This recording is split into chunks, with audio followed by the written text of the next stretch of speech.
제국주의와 개항기 조선의 운명, 드라마 미스터 션샤인. 이번 시간을 통해 여러분들은 19세기 말 20세기 초 한반도와 국제 정세를 설명할 수 있으며 당시 조선의 개항 과정을 분석하고 적절한 대외 정책을 논의할 수 있게 됩니다. 때는 멀고 오늘은 낯설며 내일은 두려운 격변의 시간이었다.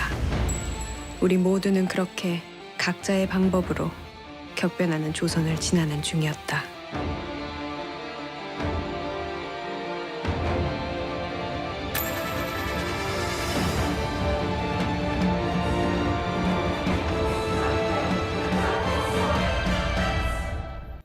본 수업 전 다음 문제를 보시고 정답을 생각해 보세요. 프랑스와 미국은 통상을 요구하며 조선을 침략했다.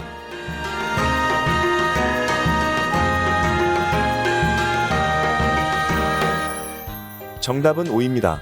당시 프랑스와 미국 등 서구 열강들은 조선을 향해 통상을 요구하며 침략해왔습니다.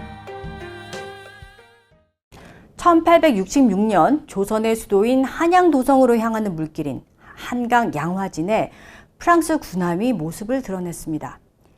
이보다 약 한 달 앞서서 조선의 제2도시인 평양에는 미국 상선이 조선 관리의 명령을 무시하고 대동강을 거슬러 올라와 불법 상륙했죠.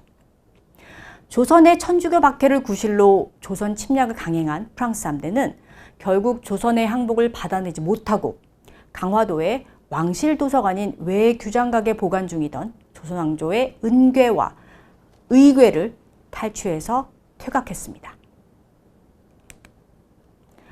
조선 왕조의 행사를 글과 그림으로 빠짐없이 기록한 의궤, 그 중에서도 왕이 친히 열람할 수 있도록 제작된 300여 권의 어람용 의궤는 그 예술성과 가치를 알아본 프랑스군에 의해서 프랑스로 옮겨졌어요.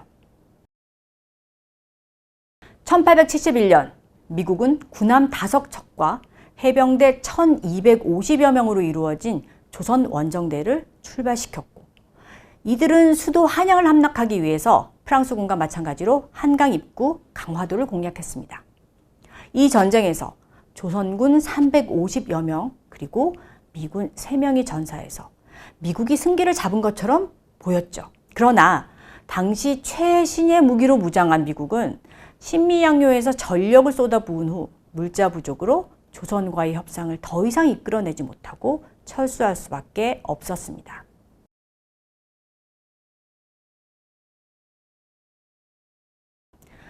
중국과 일본의 개항 과정에서 서양의 무력을 간접적으로 체험한 조선은 이들에게 굴복하지 않는 길을 선택했습니다. 프랑스, 미국과의 전쟁을 치르고 난 조선은 절대 개방 불가를 선언하면서 전국 곳곳에 척화비를 설립하였습니다. 서양의 오랑캐가 침범했는데 싸우지 않으면 화해이고, 화해를 주장하는 것은 나라를 파는 것이다 라는 척화비의 내용은 당시 조선 정부의 외교적 입장을 분명히 밝히는 것이었죠.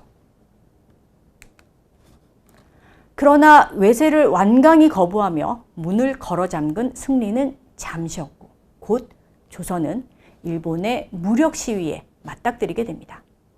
이미 미국에 의해서 강제 개항을 하게 된 일본은 1868년부터 시작된 메이지 유신을 통해서 서양 시스템을 적극 받아들이며 근대화에 나선 상태였습니다. 근대화 작업을 성공적으로 완수하기 위해서 제국주의에 편승한 영토 확장이 필요했고, 이 한반도를 정복의 대상으로 삼은 정한론이 등장했어요. 일본은 자신들이 미국에 당했던 포함 외교를 재현해서 1875년 조선의 해안을 침범해서 교전했고, 그 다음 해인 1876년에 교전에 대한 배상과 사과를 명목으로 강제적으로 조약을 체결했습니다. 이것이 조선의 개항 조약인 조일수호조규, 즉 강화도 조약입니다. 조선이 외국과 맺은 최초의 근대적 조약이자 불평등 조약인 강화도 조약은 무력에 의한 강제적인 것이었습니다. 서양 세력의 위협을 두려워했던 조선은 이웃인 일본의 침략에 대해서는 간과하고 있었고, 오히려 당시 왕이었던 고종은 양인과 외인은 다르다라는 생각마저 가지고 있었습니다. 즉 조약이라는 새로운 근대적 질서가 아닌 전통적 동아시아의 질서에서 조선과 일본의 외교 관계가 연장된다고 생각한 것이죠. 결국 이 조약에 의거해서 조선은 자유무역을 위해 3개의 항구를 개항하고 개항장에서 일본의 지위를 인정했으며 관세 면제 등 무역을 위한 여러 권리를 일본에 허용했습니다. 더 심각한 것은 향후 일본의 한반도 침략의 자료로 쓰일 해안 지도 작성도 허용한 것입니다. 강화도에서 처절한 전쟁을 치른 지 11년 후 조선은 미국과도 통상조약을 맺게 됩니다. 1882년 조선은 서양 국가 중에서는 처음으로 미국과 통상조약을 체결했으며 이게 하루가 다르게 급변하던 당시의 국제 정세를 배경으로 한 것입니다. 이미 서양과의 교전을 전후한 시기에 조선 내부에서도 서양과의 통상을 피할 수 없는 것으로 인식하는 분위기가 있었고 또 동시에 개항 이후에도 여전히 개항에 대한 부정적 분위기가 가득했습니다. 이런 상황에서 개항을 맞이하게 된 고종은 적극적 근대화를 추진했죠. 중국과 일본에 사절단을 보내서 빠르게 근대화할 수 있는 방법을 모색하는 와중에 서구 열강의 개방 요구에 결국 조약을 체결하게 됐고 그 대상은 바로 미국이었던 것입니다. 영국과 프랑스, 러시아 등의 세력이 극동에 관심을 두고 있는 상황에서 미국이 그나마 조선에게 덜 위협적일 것이다 라는 판단에서 기인한 것입니다. 미국과의 조약 역시 강화도 조약과 마찬가지로 조선에게 불리한 불평등 조약이었고 곧이어서 영국, 독일, 이탈리아, 러시아, 프랑스, 벨기에 등 서구 열강과도 유사한 조약이 계속 체결됩니다. 철도 부설, 산림 채굴, 광산 개발과 같은 조선의 각종 이권이 열강들에 의해 침탈됐고 조선의 경제 상황은 악화되었죠. 급격히 개방된 조선은 국내외로 해결해야 될 문제들이 산더미 같이 쌓여 있었습니다. 개항 과정에서 생겨난 갈등과 이 과정에서 배제된 백성의 목소리, 요구 이런 것들은 소외되었고요. 결국 이모군란, 갑신정변 등의 혼란 상황이 발생했습니다. 지배층의 가혹한 정치를 견디다 못한 조선의 백성들은 봉기했고요. 이를 진압한다는 핑계로 중국과 일본은 조선에 군대를 파견해서 충돌하게 됩니다.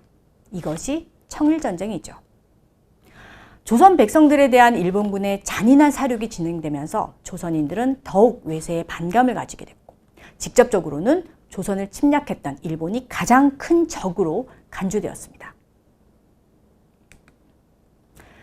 청일전쟁에서의 승리 이후 일본은 조선의 개방 정책을 적극 지원한다라는 명목 아래에서 침략을 본격적으로 감행했습니다.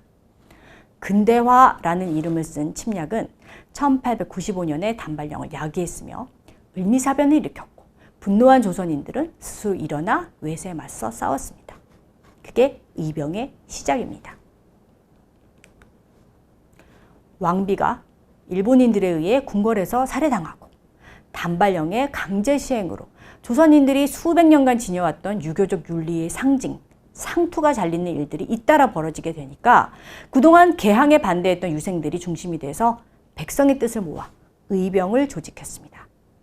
수만 명에 이르는 의병들은 일본군의 군사시설을 파괴하거나 주둔지를 공격하는 등 일본에 대항하면서 항일 의지를 보여줬습니다.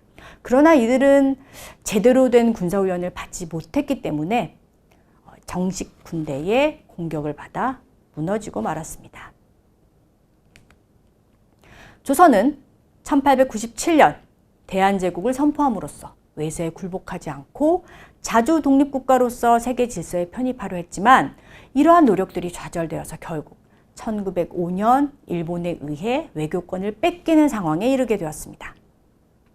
앞서 1904년에 러시아와 일본의 전쟁이 있었는데 이 전쟁이 일본에게 유리하게 전개되면서 영국과 미국은 일본을 이용해 동아시아를 조정하려 했고 열강을 등에 업은 일본은 조선에 강압적으로 한일의정서, 1차 한일협약, 2차 한일협약을 체결하도록 했습니다. 일본군이 한반도에 주둔하고 국가의 모든 일을 일본 통감의 감독을 받으며 대한제국의 외교권을 완전히 박탈하는 이러한 조약들은 일본 군대가 경복궁을 둘러싸고 조약에 반대하는 관료들을 끌어내서 감금하고 하는 공포 분위기 속에서 강제로 체결됐죠. 사실상 대한제국의 멸망을 의미하는 조약 체결의 사실이 알려지게 되자 전국에서는 조약 무효를 주장하는 목소리가 빗발쳤고 관료와 국민들이 슬픔을 참지 못해서 자결했고 수많은 의병이 항쟁 의지를 가지고 모여들었습니다. 이것이 1905년의 을사의병입니다.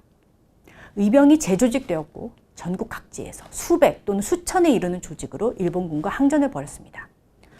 그러나 이들 역시 부족한 무기와 훈련되지 못한 의병들로 인해서 그들의 굳은 의지만큼 항전하지 못했고 어려움을 겪다가 결국 와해되었습니다. 1907년 대한제국 황제 고종은 이와 같은 상황을 세계에 알리고자 몰래 헤이그 만국평화회의에 밀사를 파견했습니다. 그러나 이 밀사는 뜻을 이루지 못했고 오히려 이 상황이 일본에 알려지게 되면서 일본은 고종을 강제 퇴위시키고 대한제국 군대를 해산했습니다. 일본에 의해 강제로 해산된 한국 군대는 이에 굴복하지 않고 무기를 들고 일본에 대항했습니다. 이전의 의병이 그 뜻에도 불구하고 제대로 훈련되지 못한 유생이었다면 이들과 달리 무장한 정식 군인들이 의병을 이끌었으며 이들과 합류한 각 지역의 해산 군인들 그리고 다른 한국인들은 약 10,000명 정도에 달할 정도였습니다. 그 기세에 놀란 일본은 의병과 의병 활동 지역의 민간인들을 무차별 사륙하는 만행을 저지르며 총력을 다해 의병을 저지했죠. 정미의병은 군인부터 유생, 농민, 상인 등 다양한 계층들이 동참하여 대일본 전면전의 성격을 띠었고 해상 군인이 주축이 된 만큼 그 이전의 의병보다 무기 활용과 군사 편제 등에 있어서 전문적인 군대의 모습을 보였습니다. 그러나 이미 여러 차례 국제전을 치른 일본군을 상대하기에는 역부족이었고 결국 1910년 한국의 국권이 완전히 상실되면서 이들은 일본의 탄압을 피해 만주와 연해주 지역으로 옮겨 대일항전을 지속했고 결국 독립군으로 발전하게 됩니다. 1866년과 71년 조선은 무력을 앞세워서 통상을 요구하던 미국과 프랑스를 상대로 결사항전을 벌였으나 결국은 급변하는 국제 정세 속에서 개항을 맞게 되죠. 그 과정은 강제적이고 내용은 불평등했습니다. 근대화의 주장을 펴는 개화파도 있었지만 대부분의 한국인들은 급작스러운 개항 과정에서 소외되었고 차별받았습니다. 한국인들은 야만적인 일본의 한반도 침략에 대해서 반감을 가졌으며 급기야는 일본에 대항해 자신과 공동체 그리고 나라를 지키기 위해 결연히 집결하여 의병 활동을 시작했습니다. 군대로서 훈련도 제대로 된 무기도 없었지만 양반부터 천민까지 신분을 막론하고 나라를 지키려는 뜻을 함께 한 거죠.